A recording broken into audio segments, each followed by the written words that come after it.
السلام عليكم ورحمة الله وبركاته. الحمد لله والصلاة والسلام على رسول الله وعلى آله وأصحابه ومن والاه. أما بعد،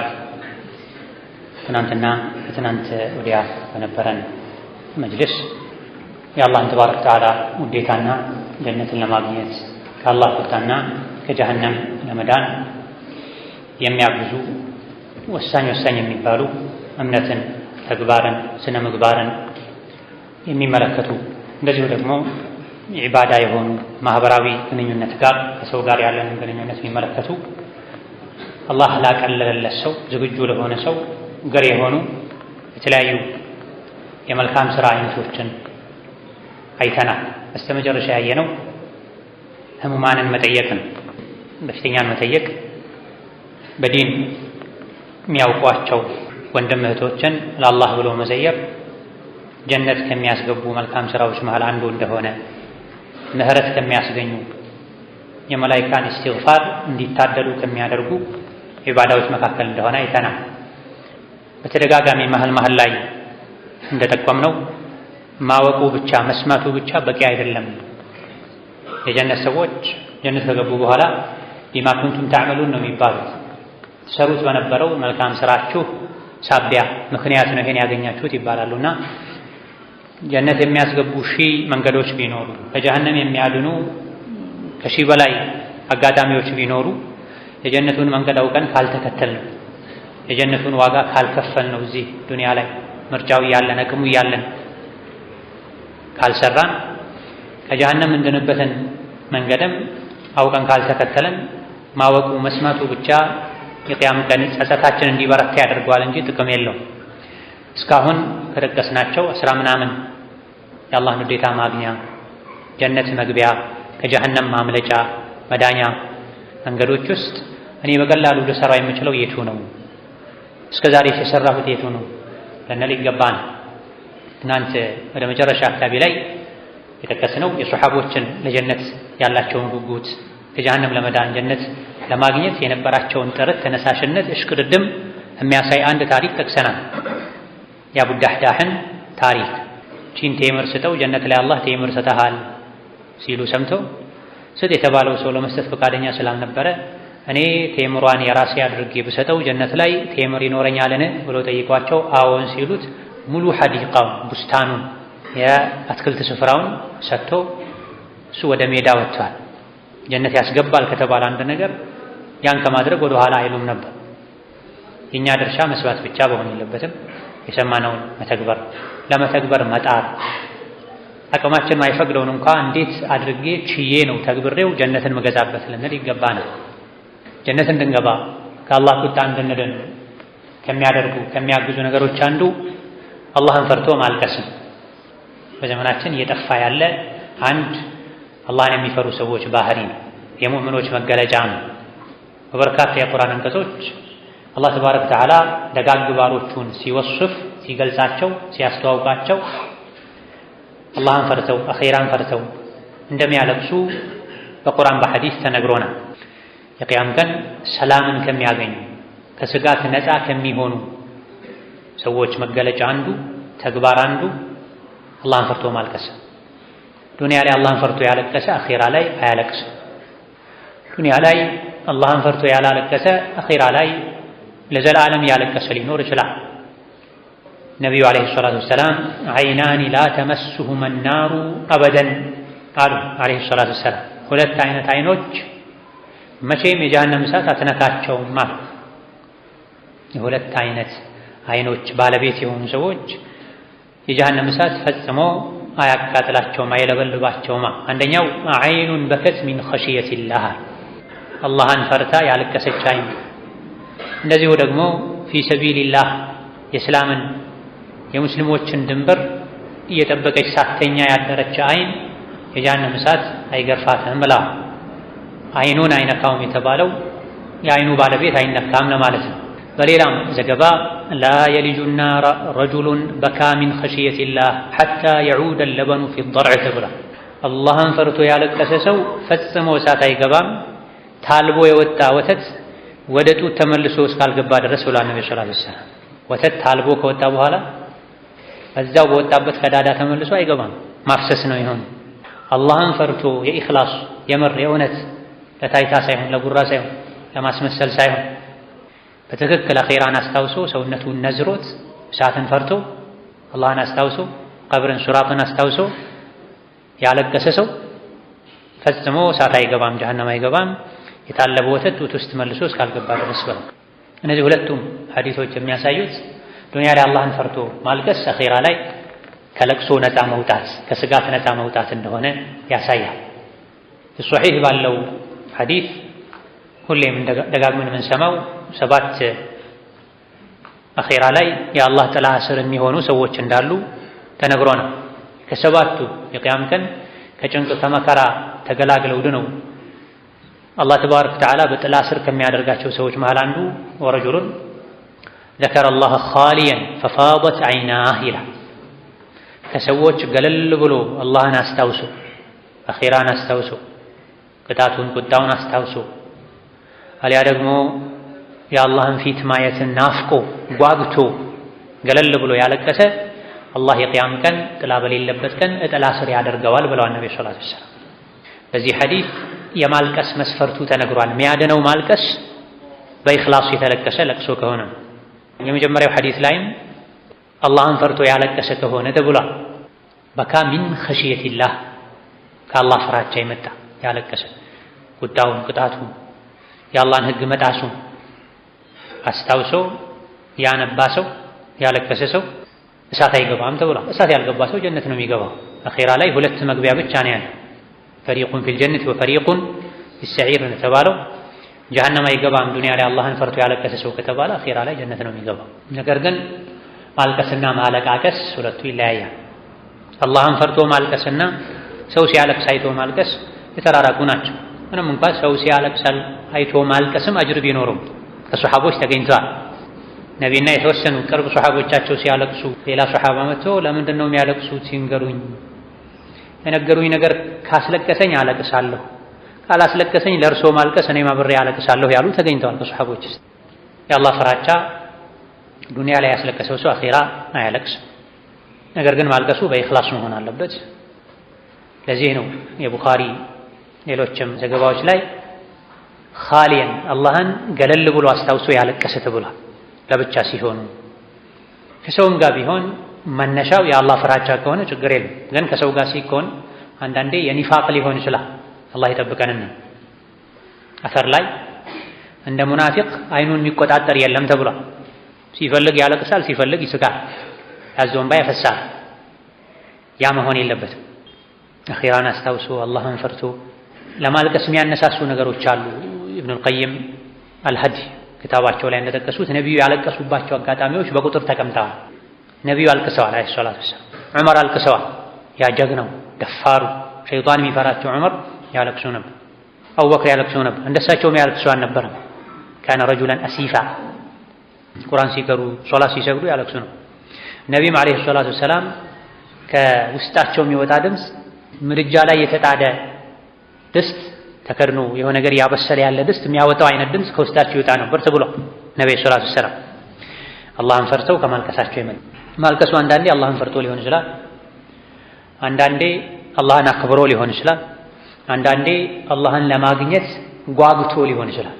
ጀነትን የጀነት ጸጋ ወልዮችን ሷሊሖችን ለማግኘት ለመጓጓት ሊለቀስ ይችላል፣ በደስታ ሊለቀስ ይችላል።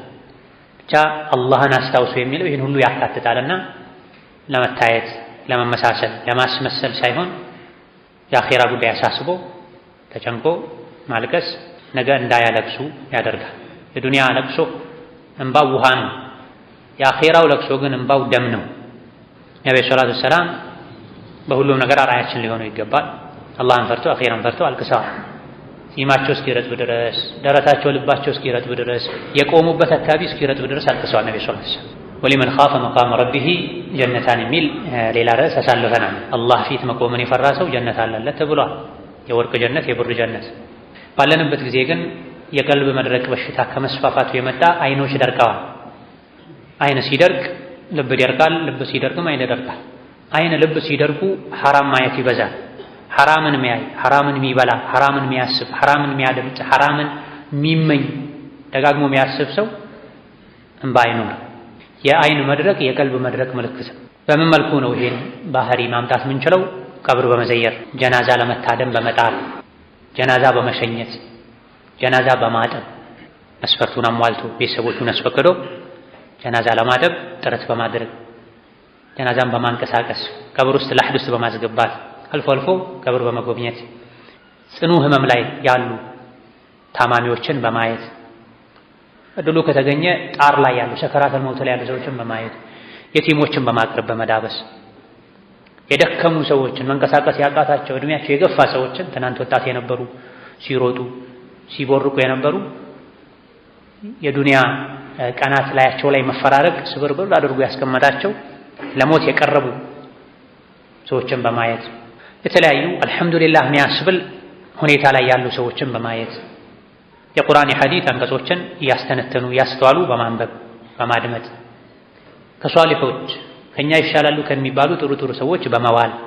ከመጥፎ ሰዎች በመራቅ መስጂድ በማብዛት የጧትና ማታ ዚክር በማለት አላህ ሆይ ልቤን አርጥብልኝ አይኔን አርጥብልኝ አንተን ፈርቶ ማልቀስን አግራልኝ ከቀልብ በሽታ ከቀልብ ድርቀት አርቀኝ እያሉ ዱዓ በማድረግ መሰል አስባቦችን በማድረስ ይሄን ባህሪ መላበስ ይቻላል። ይህ ሁሉ ተደርጎ ጭራሽ ማያለቅስ ሰው ልብ የለውም። አላህ ልብ እንዲሰጠው አላህን መለመን መቻል አለበት። በጣም በሚያሳዝን መልኩ ቀብር ላይ ቆመው የሚስቁ ሰዎችን እናያለን። ላሕድ ላይ ቆመው ጉድጓድ ላይ ቆመው የሚስቁ ሰዎችን እናያለን። ሰው ቀብረው መጥተው የቀበሩበት እጃቸው አፈሩ ሳይለቃቸው ምግብ የተሻሙ የበሉ የሚጎራረሱ የሚሳሳቁ ሰርግ ቤትና ለቅሶ ቤትን መለየት እስኪከብድ ድረስ ድርቅ ያሉ ሰዎች እናያለን ብዙ ጊዜ። ይሄ የደጋ ቀደምቶች ሀዲ ተቃራኒ ነው። አብዱላህ ብን መስዑድ ሌሎችም ሰሓቦች ታቢዕዮች ለቅሶ ቤት ላይ ሐዘን ቦታ ላይ ቀብር ቦታ ላይ ሲስቅ ያዩትን ሰው ያኮርፉ ነበር፣ ይዘጉት ነበር። እዚህ ቦታ ላይ እንዴት ትስቃለህ ነው። ከቀልብ መድረቅ ምልክቶች አንዱ ማዘን፣ መተከዝ፣ ማልቀስ ያለበት ቦታ ላይ ፈገግ ማለትና መሳቅ። የሳቅ መብዛት የቀልብ መድረቅ ምልክት። ከቀልብ መድረቅ ምልክቶች አንዱ ደግሞ የእንባ መድረቅ ነው፣ የአይን መድረቅ ነው። ባለንበት ዘመን ደግሞ አደጋው እጅግ በጣም በርትቷል። በእጃችን ይዘነው የምንውለው ስልክ የቀልብ መድረቅ የአይን መድረቅ ሰበብ ሆኗል። 24 ሰዓት 12 ሰዓት አብዛኛውን ሰዓት ማላ ያዕኒ ከማላ ያዕኒ ከፍ ብሎ ሐራምን የሚያይ ሰው ፈጽሞ አይኑ እንባ ጠብ ሊያደርግ አይችልም። ያደረገም እንደሆነ የቀዘቀዘ የፈዘዘ እንባ ነው የሚሆን። ከአንጀት ያለቀሱት እንባ ትኩስ ነው። ፊትህ ላይ ጉንጭህ ላይ ሲያርፍ ይለበልባል፣ ይሞቃል። ቢያንስ ከአንገት በላይ ከአንጀት ሳይሆን ከአንገት ያለቀሱት ሲሆን አብዛኛውን ጊዜ ስሜትም የለው። መሻሂድ ምግብን መቀነስ፣ ምግብን ሐላል ማድረግ፣ ውሎን ማስተካከል፣ ከሷሊሖች መዋል፣ ከጣሊሖች ከመጥፎች መራቅ፣ ማላ ያዕኒን መጠንቀቅ ቀልብ ያደርጋሉ። የቀልብ መድረቅን ተከትሎ አይን ያደርጋሉ የሚባሉ በሽታዎች አሉ። ከእነዚያ መራቅና መጠንቀቅን ተግባራዊ በማድረግ ሚን ኸሽየቲላህ ከአላህ ፍራቻ አልቅሶ ነገ አኼራ ላይ ከውርደት መዳን ክብርን ጀነትን ማግኘት መታደል ይቻላል። ሌላኛው ከአላህ ቁጣ ምንድንበት ከጀሃነም የምናመልጥበት የአላህን ውዴታ ለመታደልና ጀነት ለመግባት የምንበቃበት መንገድ ዱንያ ላይ ከበደል ራስን ማጥራት ነው። ሰዎችን ፍጥረታትን አለመበደል፣ ከመበደል መጠንቀቅ፣ ተሳስቶ ባለማወቅ ስህተት ላይ በደል ላይ ከወደቁም ፈጥኖ ራስን ከበደል ነፃ ማውጣት። በገንዘብ ሊሆን ይችላል ሰውን የሚበድሉት፣ በክብር በስም ሊሆን ይችላል፣ በአካል ሊሆን ይችላል፣ በነፍስ በህይወት ሊሆን ይችላል፣ በቤተሰብ ሊሆን ይችላል፣ በስራ ሊሆን ይችላል። በሆነ መልኩ ብቻ ሰው ላይ አለመድረስ። ሰው ላይ ያለ አግባብ ከደረሱ የሰውን ሐቅ ከነኩ ክብር ካጎደሉ ፈጥኖ ተውበት ማድረግ። አኼራ ላይ መከራ ስቃይ ውስጥ ከሚከቱ ነገሮች አንዱ ሰውን መበደል ነው። ከአኼራ ዙልም ከአኼራ ችግር መከራ ነጃ ከሚያወጡ ነገሮች አንዱ ዱንያ ላይ ከበደል ከትንሹም ቢሆን መራቅና መጠንቀቅ ነው።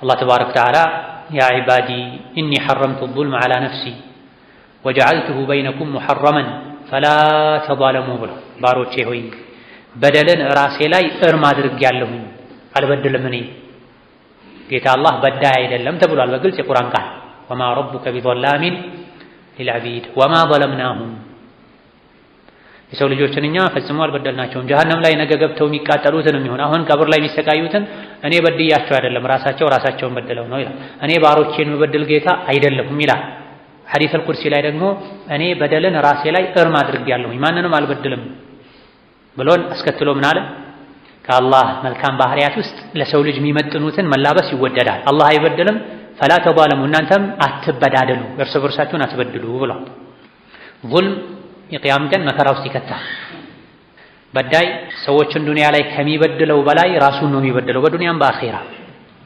ስለዚህ ነብዩ ሰለላሁ ዐለይሂ ወሰለም ምን አሉ መን ካነት ለሁ መظለመቱን ሊአኺሂ ዱንያ ላይ ወንድሙን የበደለ በደል ያለ እሱ ዘንድ በዳይ የሆነ ሰው ሚን ዒርዲሂ የወንድሙን ስም ያጠፋ ክብሩን ያጎደፈ ባልዋለበት ያዋለ ያላለውን ብሏል ያለ ያላደረገውን አድርጓል ያለ የሌለበትን አለባት ያለ የወንድሙን የእህቱን ክብር የነካ ሰው ስሙን ያጠፋ ሰው አው ሸይ ሌላም ቢሆን የሰውን ሐቅ የነካ ገንዘቡን የቀማ አታሎ የወሰደ ወስዶ የካደ ያልመለሰውን መልሻለሁ ያለ ያጎደለ አካሉን የጎዳ ኢላ ገይሪ ዛሊክ ፈልየተሐለልሁ አልየውማ ዛሬ ይቅርታ ይጠይቋል ዛሬ ራሱን ነፃ ያውጣ ነፃ ማውጣቱ ገንዘብ ወስዶ ከሆነ ገንዘቡን በመመለስ አሊያ ደግሞ ይቅርታ አድርግልኝ አልችልም ሙሉ በሙሉ አፉ በለኝ አሊያ ደግሞ በከፊል አፉ በለኝ አሊያ ደግሞ ደስ ካለህ ጊዜ ስጠኝ ብሎ መደራደር ራስን ነፃ ማውጣት ያስፈልጋል ስም ማጥፋት ከሆነም እኔ ያላደረከውን አድርጓል ብያለሁ ያልሆንከውን ሆኗል ብያለሁ ባልዋልከበት አውይሃለሁ ስምን አጥፍቼሃለሁና ይቅርታ አድርግልኝ ብሎ ይጠይቅ ሌላም የበደል አይነቱ ብዙ ነው قبل أن لا يكون دينار ولا درهم እዚህ ዱንያ ላይ ማስተካከል ያለበትን ያስተካክል ከበደል ራሱን ነፃ ያውጣ ዛሬ ከምን በፊት ወርቅም ይሁን ብር ማይጠቅምበት ቀን ከመምጣቱ በፊት አሉ ነብዩ ሰለላሁ ዐለይሂ ወሰለም ወርቅ ብር ማይኖርበት ወርቅ ብር ራስን ከችግር ለማውጣት ጥቅም የማይሰጥበት ቀን ከመምጣቱ በፊት ይሄን ማለት መቼ ነው ከመሞቱ በፊት ማለት የሰው ልጅ ከሞተ በኋላ ገንዘብ ከፍሎ ራሱን ነፃ ማውጣት አይችልም ገንዘብ ከፍሎ መካስ አይችልም ይህ ቀን ደግሞ መቼ እንደሚመጣ ማናችን ማናውቅ ሰውን በድሎ ሐቅን አግድሎ ዘርፎ ቀምቶ ክዶ ሰው ደብድቦ ሰድቦ ስም አጥፍቶ ውሎ የሚያደርሰው ሞት በድንገት እንደሚመጣ ዘንግቷል ማለት ነው ለዚህ ነው ነብዩ ሰለላሁ ዐለይሂ ወሰለም ይህ ከመምጣቱ በፊት አንድ ሰው ከሞተ የሱ የግሉ ቂያማ ቆሟል ቂያማ ሁለት ነው የግል ቂያማ አለ የጋራ ቂያማ አለ የሞተ ሰው ሁሉ የግሉ ቂያማ ቆሟል የጋራው ቂያማ መጨረሻ ላይ ስራፊል በጥሩምባ ሲነፋ የሚከሰተው ነው የግልህም ይሁን የጋራው ቂያማ ከመምጣቱ በፊት በደለኛ የሆነ ሰው ከበደል ራሱን ያውጣል የሚያዋጣው መሆን ያለበት ቀድሞ ከበደል መጠንቀቅ ሰዎችን በምንም አለመበደል አለመንካት ሰው ላይ አለመድረስ ቢደርሱብን እንኳን ይቅር ማለት መቻል በደል ላይ የገባ ሰው በደል ውስጥ የገባ ሰው ፈጥኖ ከበደል ራሱን ነፃ ማውጣት መቻል አለ ሳይሞት በፊት አላህ ፊት ሳይቀርብ በፊት ይሄን ሳያደርግ በድሎ አግድሎ የብዙን ሰው ስም አጥፍቶ ህይወቱን አበላሽቶ በወንጀል በግፍ በበደል ተጨመላልቆ ወደ አኺራ ይሄድ እንደሆነ ኢን ካነ ለሁ ዐመሉን ሷሊሑን ኡኺዘ ሚንሁ ነብዩ ሰለላሁ ዐለይሂ ወሰለም ዱንያ ላይ ሰውን በድሎ ከበደል ራሱን ነፃ ሳያወጣ ሳያስተካክል የሞት እንደሆነ መልካም ስራ ካለው ከመልካም ስራው ተወስዶ ለበደላቸው ሰዎች ይሰጣል ቢቀድሪ መظለመቲሂ በበደሉ ልክ አሉ ነብዩ ሰለላሁ ዐለይሂ ወሰለም ይሄ የሚያስፈራ ሐዲስ በበደሏቸው ሰዎች ልክ በደለኞች መልካም ስራቸው ይወሰድባቸዋል መልካም ስራ ከሌለውስ ወኢን ለም ተኩን ለሁ ሐሰናት ኡኺዘ ሚን ሰይአቲ ሷሂቢሂ ፈሑሚለ ዐለይሃ መልካም ስራ ከሌለው ደግሞ የበደላቸው ሰዎች ወንጀል ተወስዶ በዳዩ ላይ ይጫናል ነብዩ ሰለላሁ ዐለይሂ ወሰለም በበደላቸው ሰዎች ወንጀል ይቀጣል ማለት ነው ዱንያ ላይ መበደልን መጎዳትን መገፋትን ከምንጠላው በላይ እንቢ ከምንለው በላይ አኺራ ላይ ራሳችንን የሚጎዳንን ነገር እንቢ ልንል ይገባል ظلم ግፍ በደል እድሜው አጭር ነው በደለኛ ግፈኛ ስልጣን ሀብት ጥጋብ አነሳስቶት ማን አለብኝ፣ ምን ታመጣለህ፣ ማን አለህ አንተ፣ እበልጥሃለሁ፣ አመልጥሃለሁ በሚል ሸይጣናዊ አስተሳሰብ ተነሳስቶ ሰውን መበደል፣ የሸይጣንን መመሪያ ተቀብሎ አላህን አስቆጥቶ አክብሩት ያለውን የእርስ በርስ መልካም ግንኙነትን የሚጎዳን ነገር ማድረግ፣ የሰው ገንዘብ አትንኩ ብሏል ነብዩ ሰለላሁ ዐለይሂ ወሰለም። የሰው ገንዘብ መንካት፣ የሰው ስም በመጥፎ አታንሱ ብሏል። የሰውን ስም በመጥፎ ማንሳት ወዘተ ኢስላም አትንኩት አክብሩት ያለውን ነገር ጥሶ አላህን አስቆጥቶ ሸይጣንን አስደስቶ አኺራ ላይ ራስን መጉዳትን፣ ዱንያ ላይ ራስን መጉዳትን ከምንፈራው በላይ ልንፈራው ልንጠነቀቀው ይገባል።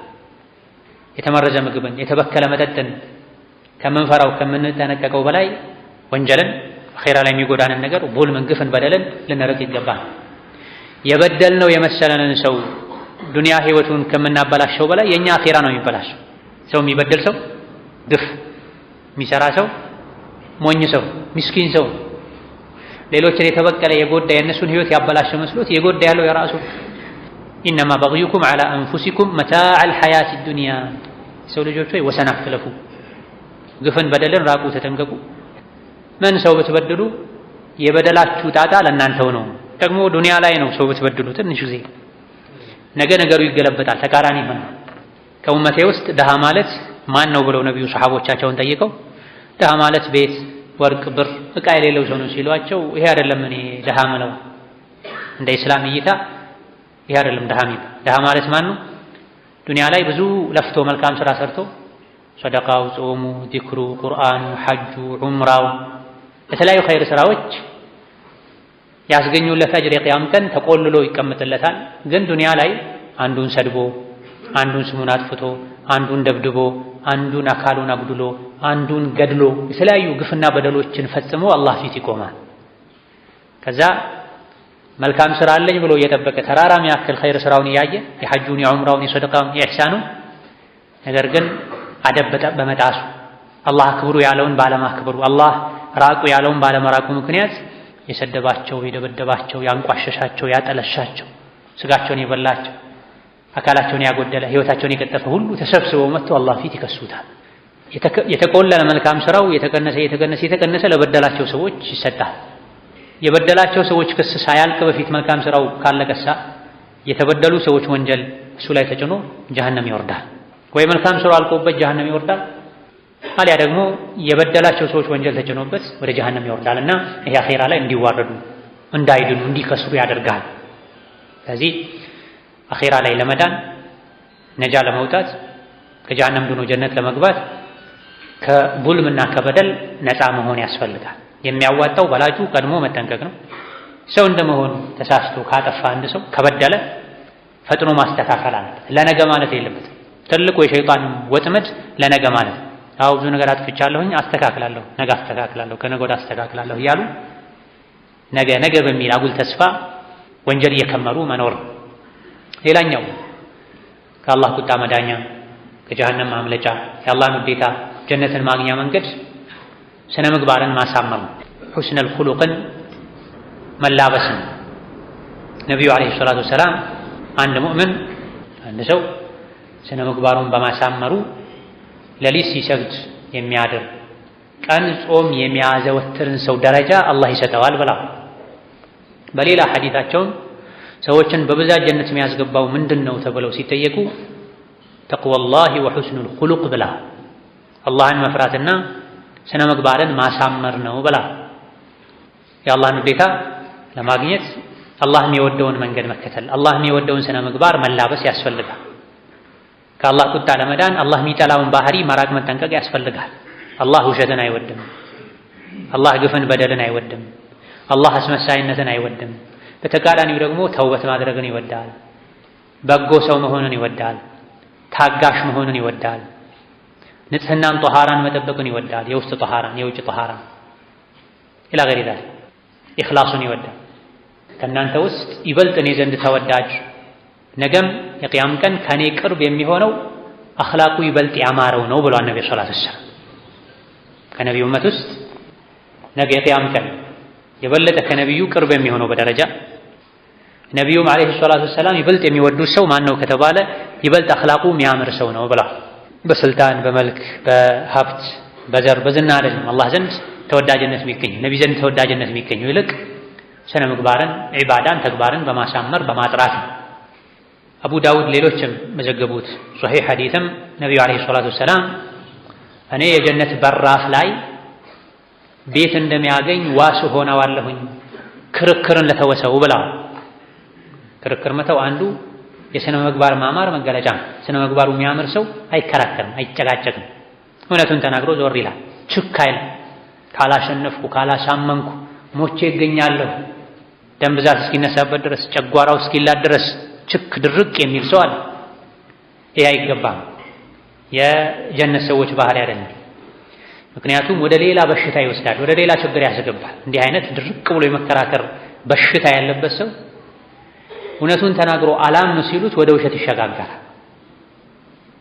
ስለዚህ ክርክርን ችክ ማለትን መተው አንድ ጀነት መግቢያ መንገድ ነው።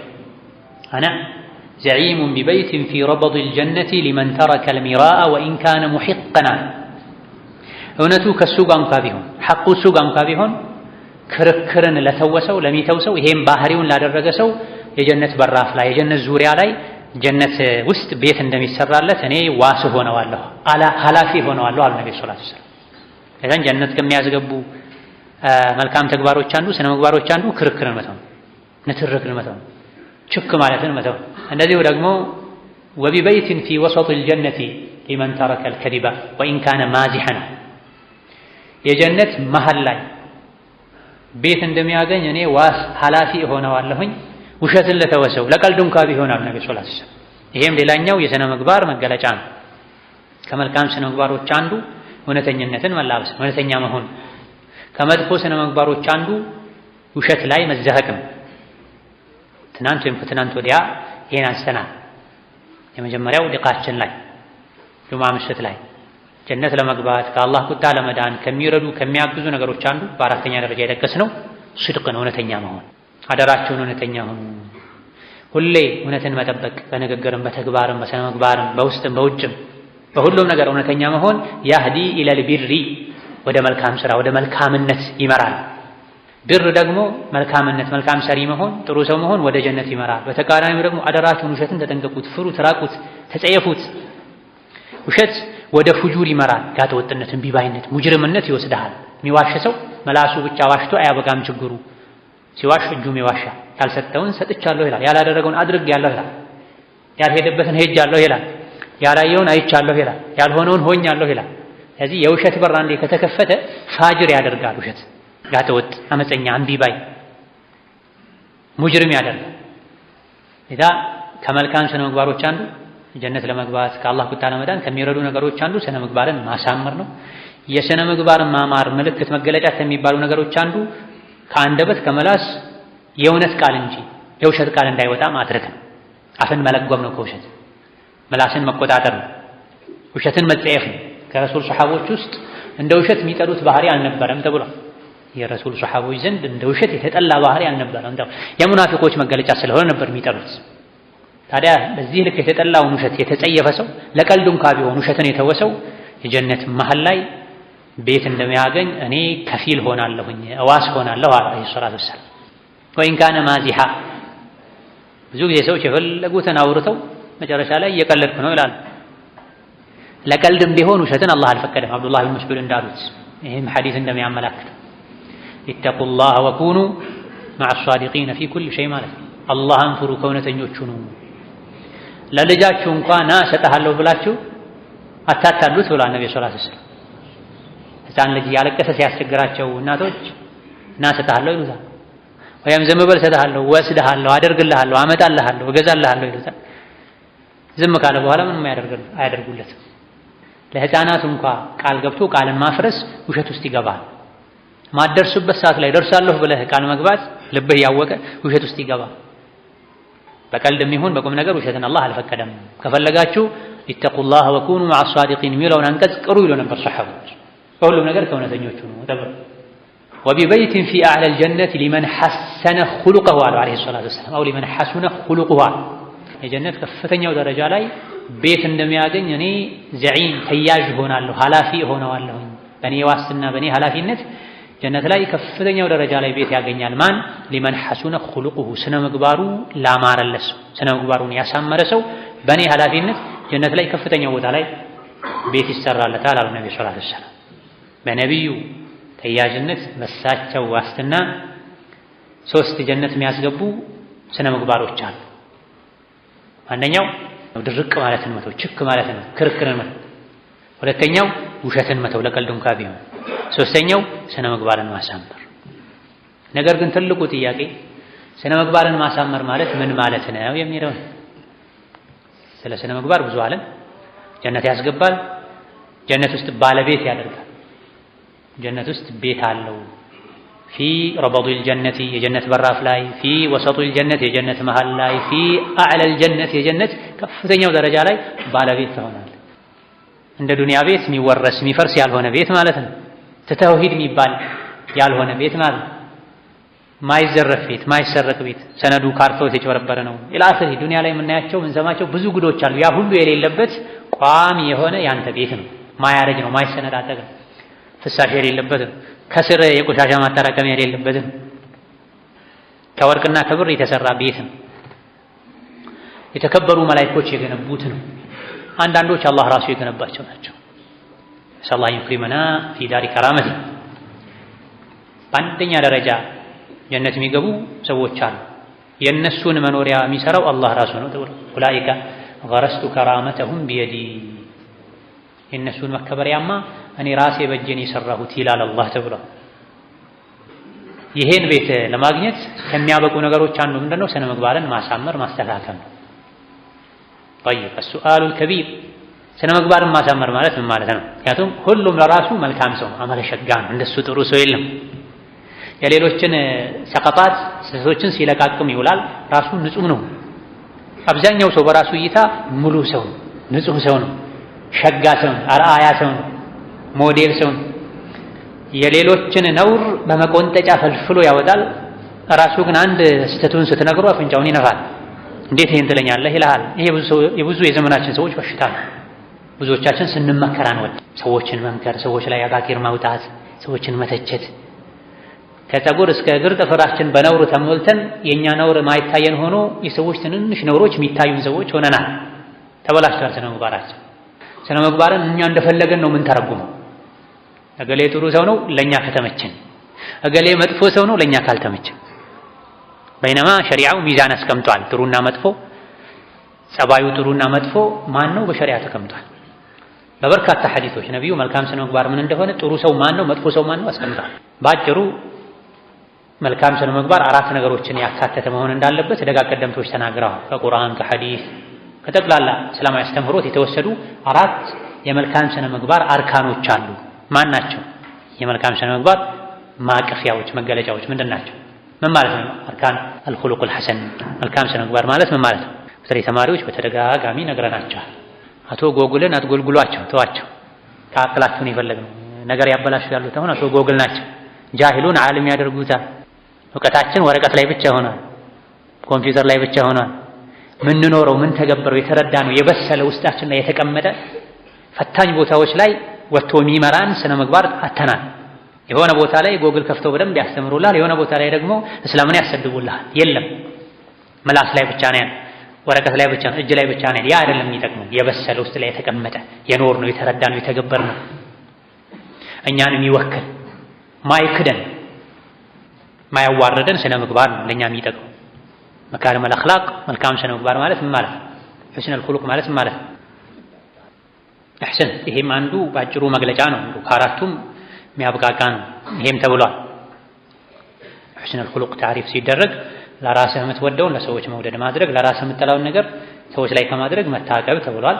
ግን ይሄንም አይደለም የሚፈለግነው። የተፈለጉት ነጥቦች ውስጥ የሚካተት ነው ሲብራራ። ናም አብዱ ሶመድ አንደኛ ለሰዎች መልካም ነገር ማድረግ መልካም መሆን፣ ሁለተኛ ሰዎችን ከማስቸገር መታቀብ፣ ሶስተኛ ሰዎች ጥሩ ነገር መናገር ማድረግና መናገር ዝርዝር ነው። ሲያስቸግሩን መታገስ።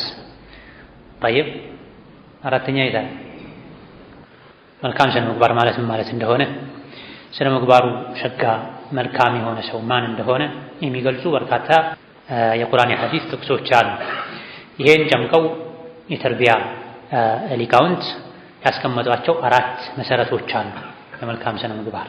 እነዚያ 4ቱ የመልካም ስነ ምግባር ማዕዘኖች መሰረቶች እሱ ዘንድ ያለ ሰው መልካም ስነ ምግባር አለው ይባላል። እነዚህ 4ቱም የሌሉለት ሰው ደግሞ ከመልካም ስነ ምግባር የተራቆተ ሰው ነው ይባላል። የተወሰነ ያለው ደግሞ የተወሰነ መልካም ስነ ምግባር አለው ይባላል። የተለያዩ እንደ መልስ የተነሱ ነገሮች በሙሉ ቅድም የተባሉ 4ቱ ነገሮች ላይ አሁን የምንጠቅሳቸው 4ቱ ነገሮች ላይ የሚካተቱ ናቸው። ግን ስነ ምግባር ማለት ያ ብቻ ነው ማለት አይደለም። አጠር አድርገው መልካም ስነ ምግባርን ነብዩ ከገለጹባቸው ሐዲሶች አንዱ አልቢሩ ሁስኑል ኹሉቅ ያሉበት ነው። ሁስኑል ኹሉቅ ማለት ምን ማለት ነው? መጀመሪያ አካባቢ ላይ ቁርአን ሐዲስን መከተል ነው ያለ ወንድማችን አለ። ያን ለራሳችን ምን ወደው ለሰዎች መውደድ፣ ለራሳችን ምን ጠላው ለሰዎች መጥላት ነው ተብሏል። አላህን መፍራት ነው ተብሏል። አልቢሩ ሁስኑል ኹሉቅ መልካም ስራ ማለት ስነ ምግባርን ማሳመር ነው ብሏል ነብዩ ሰለላሁ ዐለይሂ ወሰለም። ደግነት ማለት ስነ ምግባርን ማሳመር ነው ብሏል። ከአላህ ጋር ባለን ግንኙነት ኢኽላስን መላበስ፣ አላህ ያኛል ብሎ ስራን አጥርቶ በሰዓቱ በስርዓቱ በጥራት መስራት ከአላህ ጋር ግንኙነትን ማሳመር ነው። ከመላእክቶች ጋርም ስነ ምግባርን ማሳመር ያስፈልጋል። ሰው እንደምናከብረው መላእክቶችን ማክበር ያስፈልጋል። መልካም ስነ ምግባር የሚለው ከሰዎች ጋር ባለን ግንኙነት ብቻ የተገደበ አይደለም። ለብቻችን እንኳን ቢሆን ጨለማ ውስጥ ብንሆን ዝቅ ክፍል ውስጥ እንኳን ብንሆን የተከበሩ መላእክቶች ከኔ ጋር አሉ ብሎ ሰብሰብ ማለት ከሐራም መቆጠብ መታቀብ ስነ ምግባር ነው። ታላቅን ማክበር መልካም ስነ ምግባር ነው። ለታናሽ ማዘን መልካም ስነ ምግባር ነው።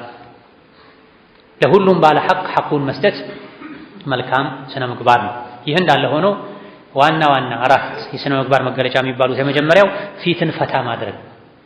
የመልካም ስነ ምግባር ትልቁ መገለጫ ፊትን አለማኮሳተር ነው። ፊትን አለማጨፍገግ ነው።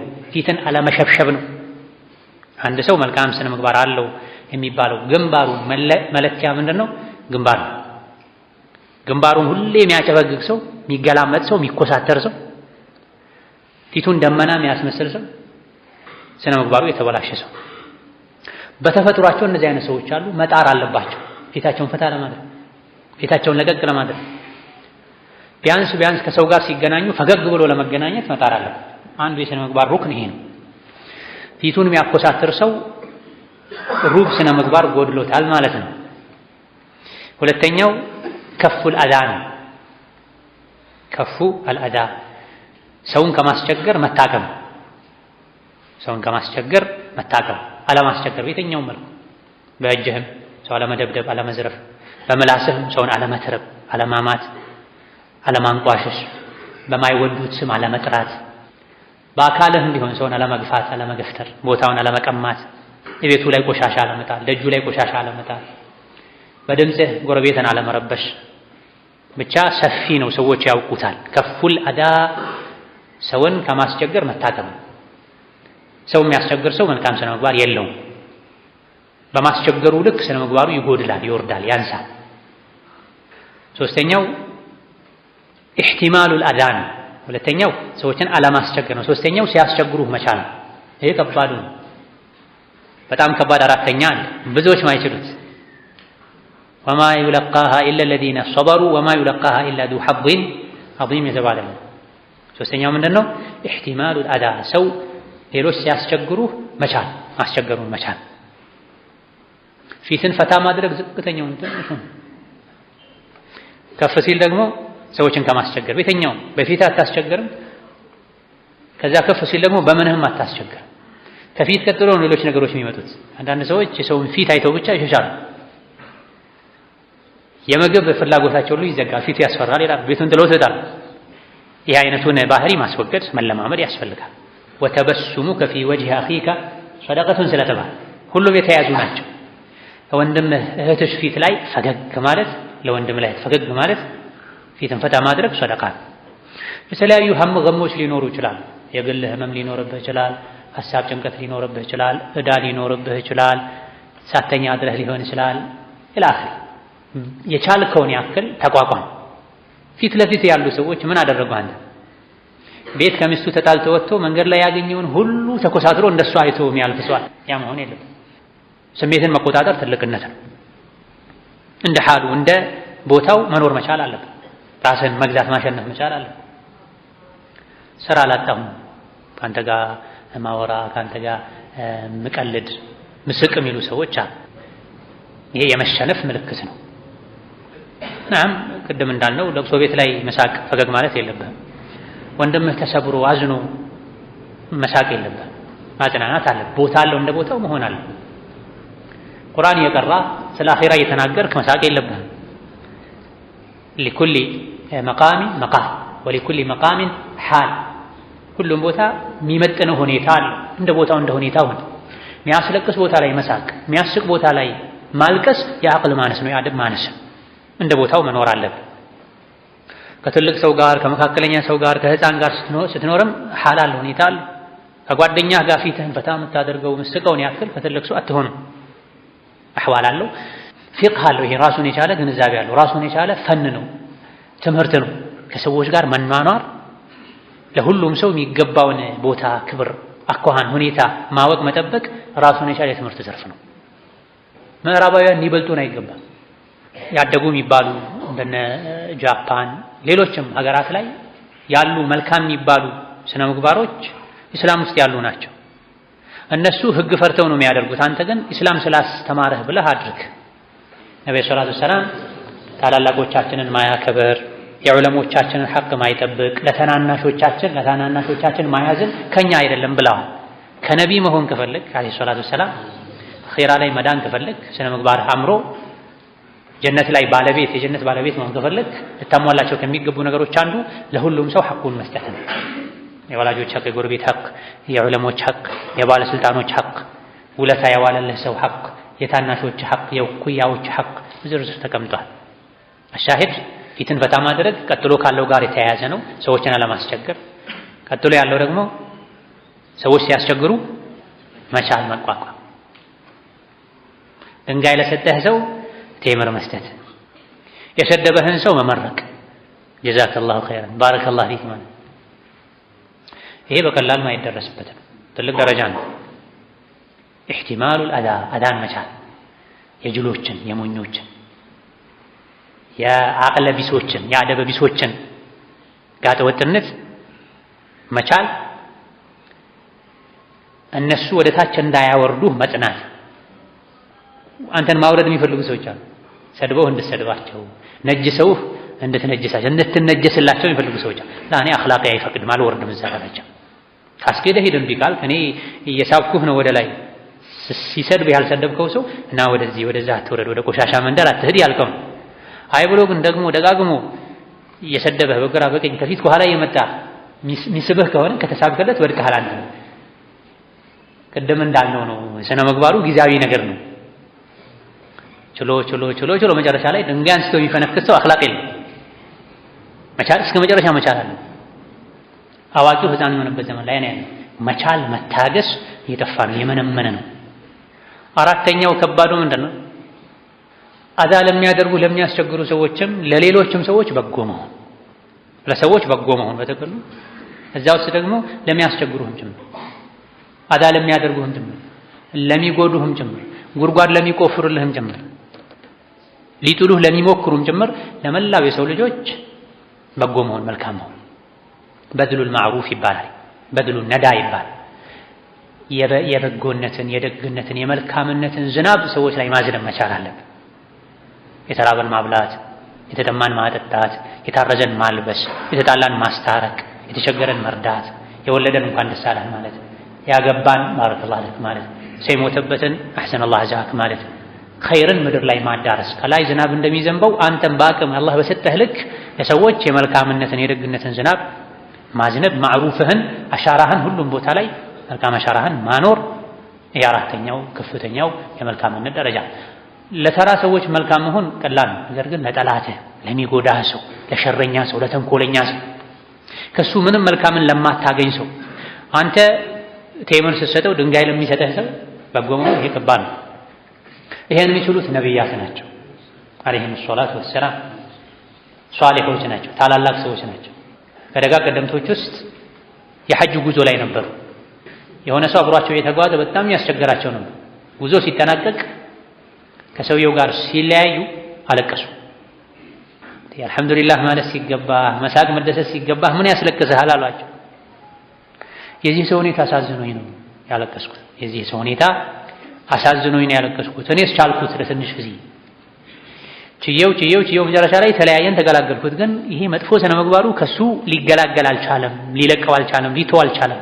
ሲያሰቃያቸው፣ ሲያስቸግራቸው፣ ሲረብሻቸው የነበረን ሰው በመገላገላቸው ተገላገልኩ፣ ሂድ አልሐምዱሊላህ ነፍሴን ሳታወጣት አላለም። ለሱ አዘኑለት።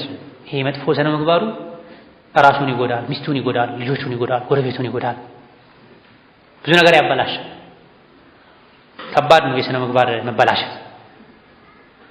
አንዳንድ ሰዎች ጋር ታክሲ ውስጥ ለ30 ደቂቃ ለ40 ደቂቃ ቁጭ ብለህ ማሰማው ጉድ ማታየው ነገር የለም።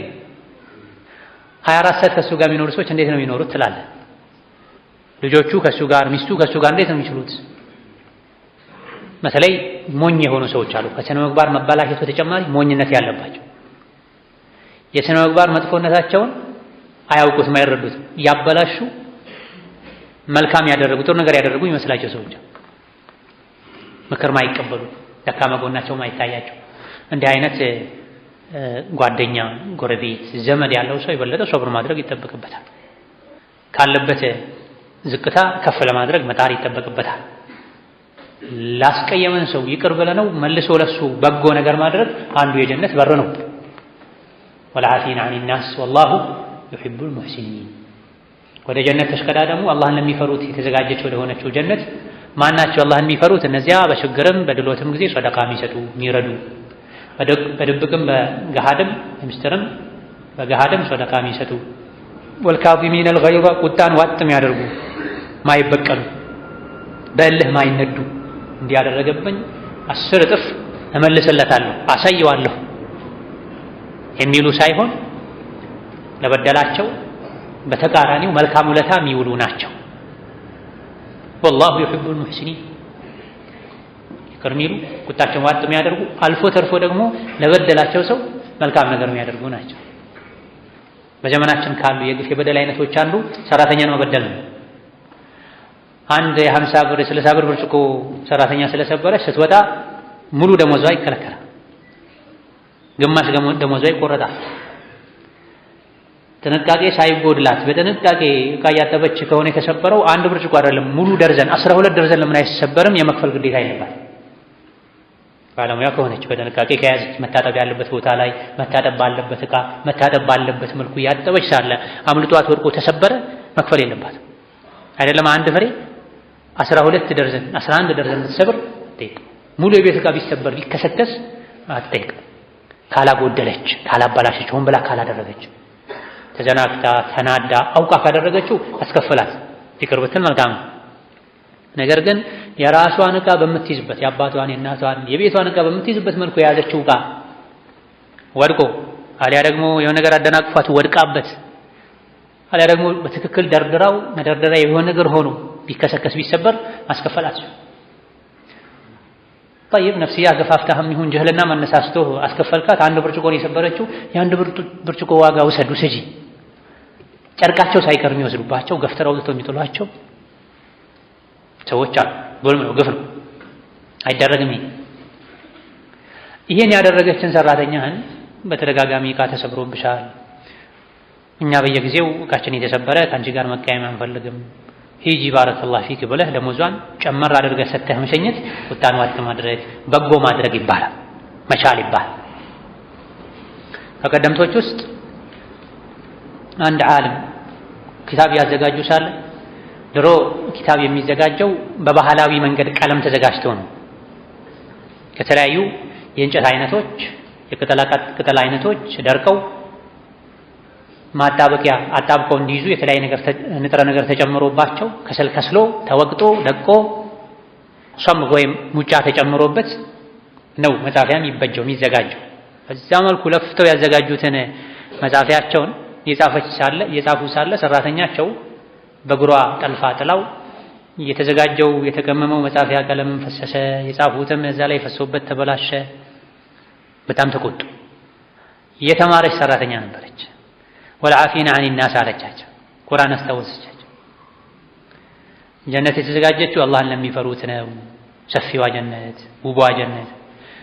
አላህን የሚፈሩት ማለት ደግሞ ሰደቃ የሚሰጡ ናቸው፣ ሰውን ይቅር የሚሉ ናቸው አለቻቸው። አስታወሰቻቸው። ደጋግ ቀደምቶች ሲያስታውሷቸው ወዲያው ያስታውሱ ነው ይመለሱ ነው። በዑመር ዘመን አንድ ሞኝ ሰው ገብቶ ዑመርን ሰደባቸው። አንተ ታዳላለህ፣ ለሁላችን እኩል አትሰጠንም ወዘተ ወዘተ አላቸው። በጣም ተቆጡ ዑመር። እሳቸው ጋር የሚቀመጥ አንድ የቁርአን ሰው ነበረና ያ አሚረል ሙእሚኒን የሙእሚኖች መሪ ሆይ አላህ በተከበረው ቃሉ ወአዕሪድ ዐኒል ጃሂሊን ብሏል። ጃሂሎችን ተዋቸው ብሏል። ኢነ ሃዛ ሚነል ጃሂሊን ይሄ ጃሂል ነው ተው አላቸው። ዑመር ወዲያው ቀጣ። ስሜታቸው ወረደ። ውሃ እንደፈሰሰበት እሳት ሆኑ። እኚህ ኢማምም በዚህ መልኩ በቁርአን የሚመሩ ስሜታቸው የሚቆጣጠሩ ሰው ነበሩና ወልዓፊን ዐኒ ናስ ስትላቸው ባሪያቸው ባሪያ ማለት ድሮ ምንድን ነው? ስትፈልግ የምትሸጠው፣ ስትፈልግ የምትሰጠው፣ ስትፈልግ ቤት አስረህ የምታስቀምጠው፣ በሱ ጉዳይ ማንም አይጠይቅህ መገልገያ ማለት ነው። አላህ የሚፈሩ ሰዎች ሐቁን ይጠብቃሉ እንጂ። ስለዚህ እንደ ባሪያ አለቃው ላይ ጥፋት አጥፍቶ መንቀጥቀጥ ነው ስራው የሚሆነው። የሚመጣውን በላ መዓት መብረቅ መጠበቅ ነው። ግን የዲን ሰው አያስቸግርም። ቤተኛው መውቅፍ ላይ ዲን ይቆጣጠረዋል፣ ያስራዋል። ዲን ማለትም ይሄ ነው፣ ስሜትን መግዛት ማለት ነው። አፈውቱ አሉ ኢማሙ ረሕመቱላሂ ዐለይሂ ሴት ባሪያቸው በአንዴ ቁጣቸውን አበረደችው በቁርአን ምክንያት ይቅር አልኩ አሉ። ወልካዚሚነል ገይዝ ቁጣቸውን ዋጥ የሚያደርጉ ስትላቸው ቁጣቸውን ዋጥ ካሉ ወልዓፊን ዐኒ ናስ ነው ለጊዜው ብቻ ውጠውት ለነገ የሚያሳድሩት ሳይሆን ወልዓፊን ዐኒ ናስ ሰዎችን ያጠፉባቸውን ጥፋት የሚረሱት ቀብረው የሚተዉት አፈውታ ይቅር አልኩ ለጊዜውም ቁጣዬን ዋጥኩ ምንም እርምጃ አልወስድም ወልዓፊን ዐኒ ናስ ለነገም ይቅር አልኩ አሏል። ወላሁ ዩሒቡል ሙሕሲኒን የሚለውን ስትቀራ ደግሞ አሕሰንቷል ነፃ አውጥቼሻለሁ ካሁን በኋላ ባሪያነት አበቃ አሏል። በዚህ መልኩ ለሚበድሉን፣ ለሚያስቀይሙን፣ ለሚጎዱን ሰዎች ሁሉ ኢሕሳንን ማድረግ በጎ መሆን የመልካም ስነ ምግባር ከፍተኛው ደረጃ ነው። ኢዘን አንድ ሰው ስነ ምግባሩ አምሯል የሚባለው አንድ ለሰዎች ፊቱን ፈታ ሲያደርግ፣ ሁለት ሰዎችን ከማስቸገር ሲታቀብ፣ ሶስት ሲያስቸግሩት ሲችል ሲሶብር፣ አጸፋ መጥፎ አጸፋ የማይመልስ ሲሆን እንደ ነቢዩ ዓለይሂ ሰላቱ ወሰላም እንደ ዩሱፍ ዓለይሂ ሰላም የመካ ሰዎች አዳርገዋቸው አሰቃይተዋቸው መጨረሻ ላይ በመዳፋቸው ስር ሆነው በቁጥጥራቸው ስር ወድቀው ምንም አላሏቸው። ነብዩ ሰለላሁ ዐለይሂ ወሰለም ይذهبوا فأنتم طلقاء ያላቸውና በቀል ቂም የሙስሊም ባህሪ አኽላቁ የተሟላ ሰው ባህሪ አይደለም። ለመጨረሻው በድሉ ነዳን መልካም ነገር ማድረግ ማዝነብ፣ በጎ መሆን፣ ጥሩ መሆን፣ ለሰዎች የምንችለውን ሁሉ እጃችን የያዘውን ማድረግ፣ እጅህ የያዘው ነገር ከሌለ ልብህን ንጹህ ማድረግ፣ ምላስህን ንጹህ ማድረግ፣ ለሰዎች መልካም መሆን። መልካምነት በማብላት በማጠጣት ብቻ የተገደበ አይደለም። ቅን መሆን፣ መልካም ሰው መሆን፣ ለሰው መተናነስ፣ ሰውን መውደድ፣ ሰውን ማክበር፣ ለሰው ማዘን፣ ለሰው መልካምን መመኘት፣ ምን ባቸው ለሰዎች አላህ እንዲወፍቃቸው ህይወታችን እንዲያሳምርላቸው ዱዓ ማድረግ በጎነት ነው። ይህንና ሌሎችንም የመልካም ስነ ምግባር መገለጫዎችን አውቆ በመጠበቅ ስነ ምግባርን አሳምሮ ከጀሃነም ድኖ ጀነት መግባት ይቻላል። አላህ ተባረከ ወተዓላ ለሁላችንም የጀነትን መንገድ ያግራልን፣ ኸይርን ያግራልን፣ የእሱን ቁጣ ከሚያመጡ ነገሮች ይጠብቀን። ربنا آتنا في الدنيا حسنة وفي الآخرة حسنة وقنا عذاب النار ربنا آتنا في الدنيا حسنة وفي الآخرة حسنة وقنا عذاب النار ربنا آتنا في الدنيا حسنة وفي الآخرة حسنة وقنا عذاب النار اللهم حبب إلينا الإيمان وزينه في قلوبنا وكره إلينا الكفر والفسوق والعصيان واجعلنا من الراشدين ربنا اغفر لنا ولوالدينا ولمشايخنا ولجميع المسلمين آمين والحمد لله رب العالمين وبالله التوفيق ሌሎችም ለጀነት የሚያበቁ ከጀሃነም የሚያድኑ አስባቦች አሉ። በሌላ አጋጣሚ ኢንሻአላህ ተዓላ እንማማራቸው ይሆናል። ሳምንት ወደ መደበኛ ደርሳችን እንመለሳለን። ሰላም አለይኩም ወራህመቱላሂ ወበረካቱሁ።